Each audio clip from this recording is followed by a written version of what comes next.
about the words of the Most High, right? To whom hath the root of wisdom be revealed, who have known her wise counsels? Or to whom hath the knowledge of wisdom been made manifest, and who hath understood her great experience? There is one wise and greatly to be feared, the Lord sitting upon his throne. So it says there is one wise and greatly to be feared, the Lord sitting upon his throne, right? So what he's greatly to be feared, right?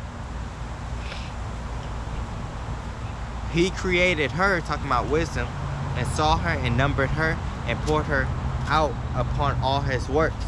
She is with all flesh according to his gift, and he hath given her to them that love him.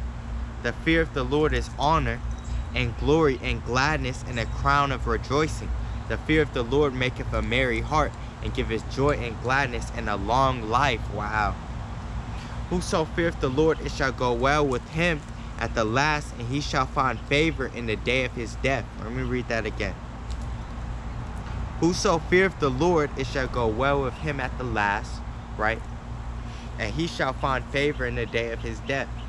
To fear the Lord is the beginning of wisdom, and it was created with the faithful in the womb, right? So not everybody got this, right?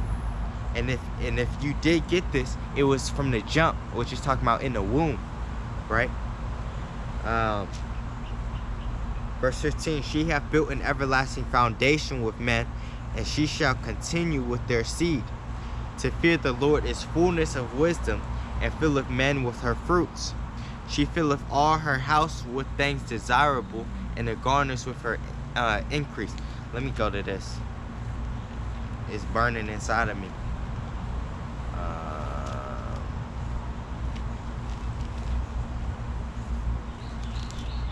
Right, the Most High wants me to bring this out.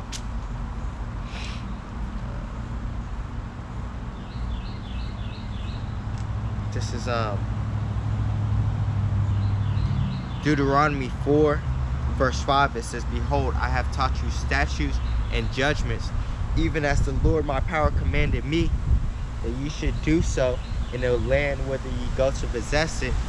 Keep therefore and do them, for this is your wisdom and your understanding in the sight of the nations, which shall hear all these statutes and say, surely this great nation is a wise and understanding people.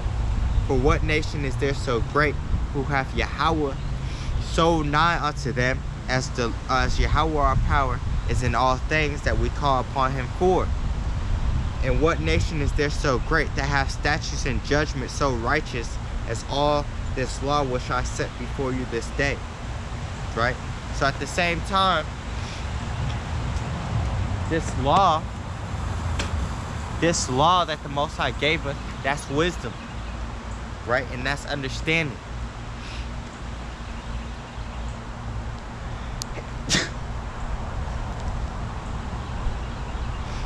It says, verse 16, Sirach 1 and 16, to fear the Lord is fullness of wisdom, and filleth men with her fruits. She filleth all their house with things desirable, and the garners with her increase. The fear of the Lord is a crown of wisdom, making peace and perfect health to flourish. Wow. Making peace, right, and perfect health to flourish, both which are the gifts of Yahawah, and it enlargeth their rejoicing that love him. Because think about it. John 3:16, the Most High sent Yahawashi for the nation of Israel.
This is St. John 3:16. It says, "For Yahawah so loved the world," which is talking about the world of Israel, "that he gave his only begotten Son, Yahawashi, that whosoever believeth in him should not perish, but have everlasting life." I mean,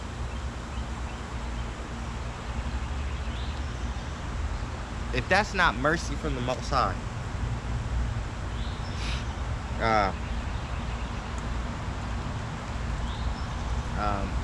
let's go to the balance of it.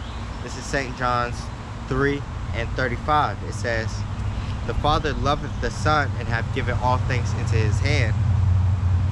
He that believeth on the Son hath everlasting life," right? Like we believe on the Son, Yahawashi.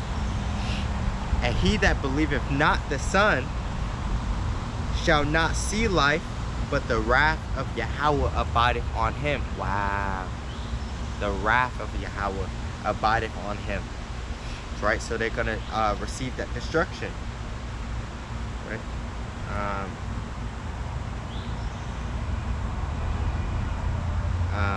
Sirach 1:18, "The fear of the Lord is a crown of wisdom, making peace and perfect health to flourish, both which are the gifts of Yahawah, and it enlargeth their rejoicing that love him. Wisdom raineth down skill and knowledge of understanding, and exalteth them to honor that hold her fast. The root of wisdom is to fear the Lord, and the branches thereof are long life. The fear of the Lord driveth away sins, and where it is present, it turneth away wrath." Right? "A furious man cannot be justified, for the sway of his fury shall be his destruction. Patient men will bear for a time, and afterward joy shall spring up onto him." And we're being patient right now, right? Waiting for the kingdom, right? Waiting for Yahawashi to come back, right? "He will hide his words for a time, and the lips of many shall declare his wisdom." The parables of knowledge are in the treasures of wisdom, but God,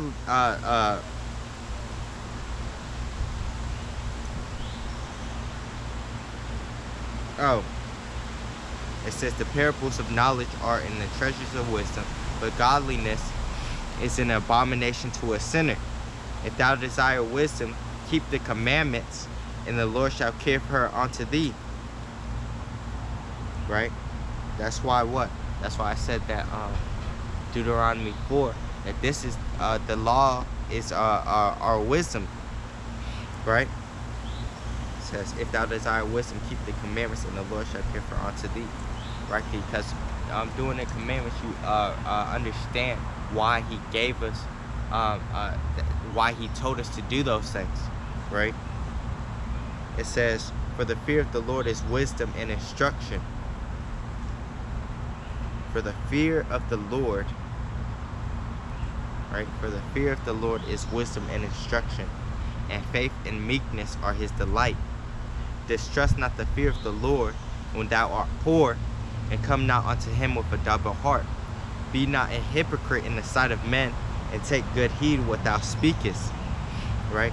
Exalt not thyself. This is let me keep reading. It says, "Exalt not thyself lest thou fall, and bring dishonor upon thy soul.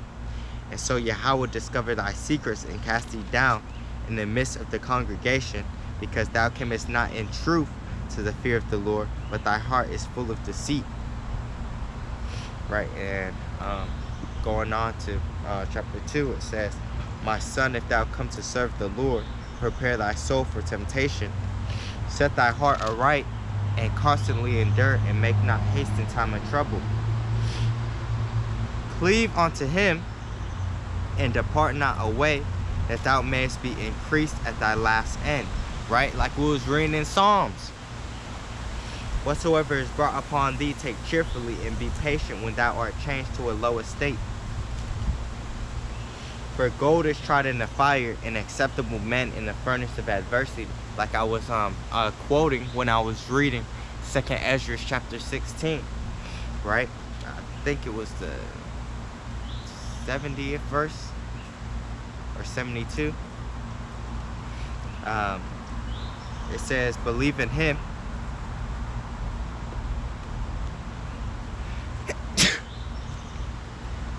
It says, believe in him and he will help thee. Order thy way right and trust in him. Right? Which is what?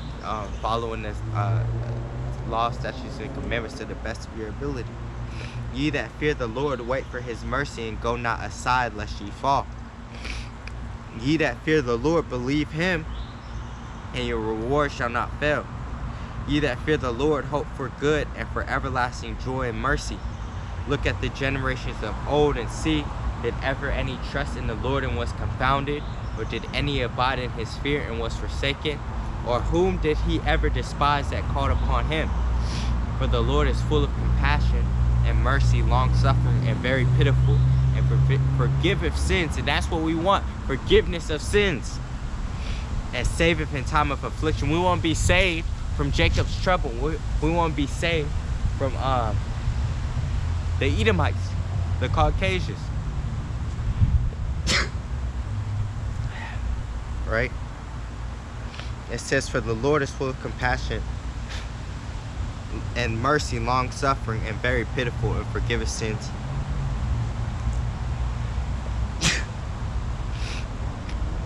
Right? And saveth in time of affliction.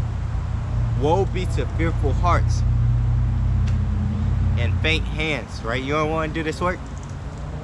And the sinner that goeth two ways. Woe unto him that is faint-hearted, for he believeth not, therefore shall he not be defended. Right?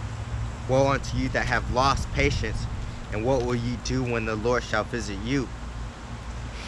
They that fear the Lord will not disobey his word, and they that love him will keep his ways. Right? Let me read that again. That's the deep one. That's the one I really wanted. No, the next one is what I really wanted. It says, they that fear the Lord, verse 15, they that fear the Lord will not disobey his word, and they that love him will keep his ways. They that fear the Lord will seek that which is well-pleasing unto him, and they that love him shall be filled with the law. Deuteronomy 4. They that fear the Lord will prepare their hearts and humble their souls in his sight, saying, we will fall into the hands of the Lord and not into the hands of men. For as his majesty is, so is his mercy. And that all links up to what I was reading in Psalms. Right? Now we're going to get this one, which is this way, actually.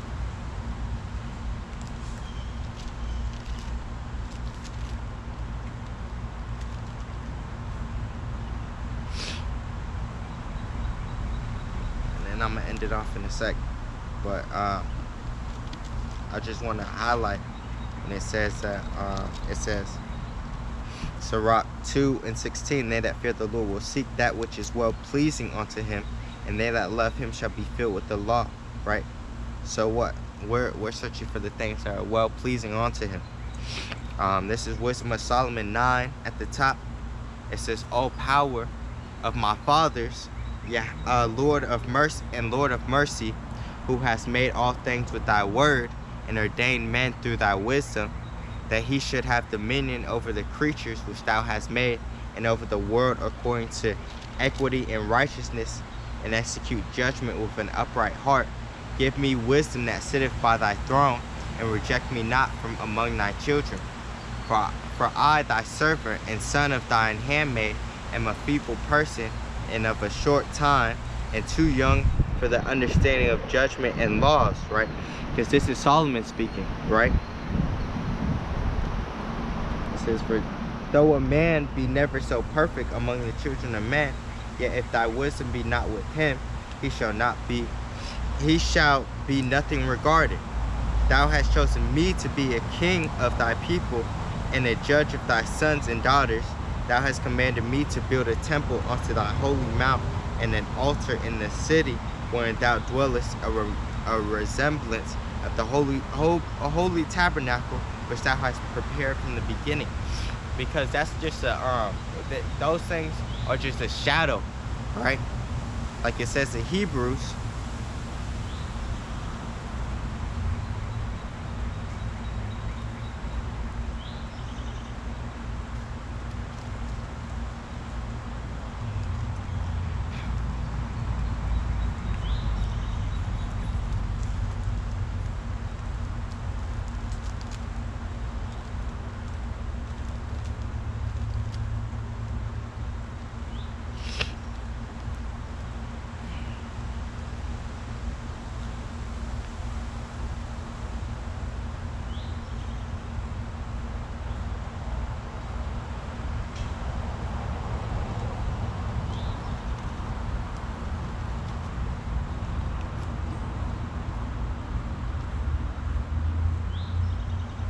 So I'll just start at this Hebrews 9 at the top. It says, "Then verily the first covenant had also the ordinances of divine service and the worldly sanctuary, where there was a tabernacle made. The first one was the candlestick and the table and the showbread, which is called the sanctuary. And after the second veil, the tabernacle, which is called the holiest of all, which had the golden censer and the ark of the covenant overlaid round about with gold, wherein was the golden pot that had manna and Aaron's rod that budded, and the tabernacles of the covenant, and over it the cherubims of glory shadowing the mercy seat, of which we cannot now speak particularly. Now when these things were thus ordained, the priest went always into the first tabernacle, accomplishing the service of Yahawah, but into the second went the high priest alone once every year, not without blood, which he offered for himself for the errors of the people." Which he offered for himself and for the errors of the people. The Holy Spirit, this signifying that the way into the holiest